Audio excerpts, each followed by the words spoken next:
如果你問我有關學院嘅生活啦，咁我就覺得入到伍宜孫書院之後咧，可以幫助我認識到更加多唔同嘅人啦。因為我都聽聞過伍宜孫書院咧有好多唔同背景、唔同文化嘅人啦。咁我希望可以喺佢哋嗰度學習啦，咁亦都可以擴闊自己嘅社交圈子啦。咁亦都喺醫科之外嘅人咧，認識到更加多唔同嘅人，令到自己進步啦。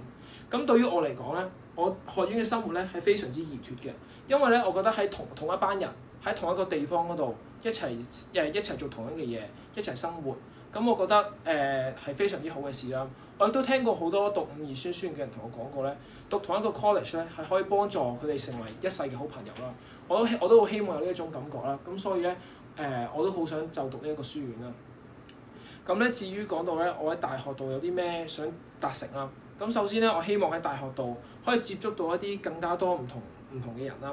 咁因為中文大學有好多唔同嘅學科啦，咁當然亦都有好多唔同種類嘅人啦。咁我覺得唔同種類嘅人互相溝通會有好多唔同嘅碰撞啊、火花咁樣。咁我覺得可以幫助我自己變得更加 open-minded 啦，願意接受更加多嘅新嘅事物啦。咁我可以磨練自己啦，令到自己成為一個更加成熟嘅人啦。咁我都希望喺我哋嘅互動之間咧，可以令到對方咧都有一個成長啦，有個進步啦。咁我哋就可以係咯。咁然之後就係當然啦，作為一個讀醫科嘅學生啦，我都希望可以做到一個真正幫助到病人嘅醫生啦。喺佢哋最辛苦嘅時候咧，扶佢哋一把啦，減輕病痛，為佢哋帶嚟嘅痛苦啦。咁咧大家都知道香港醫療體制咧亦都係好緊繃㗎啦。我所以希望咧做一個可以幫助到減輕香港醫療體制嘅負擔嘅醫生啦。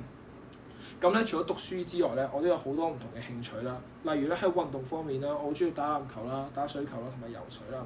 咁運動咧唔單止咧可以幫我減輕壓力啦，仲可以帶嚟好多唔同嘅樂趣啦。咁除咗運動方面啦，我都覺得我都好中意玩音樂啦。我識彈琴啦，我識吹長號啦。我成個過程都覺得好 enjoy 啦。咁我都好中意流行音樂啦，所以我定期咧都會去睇演唱會。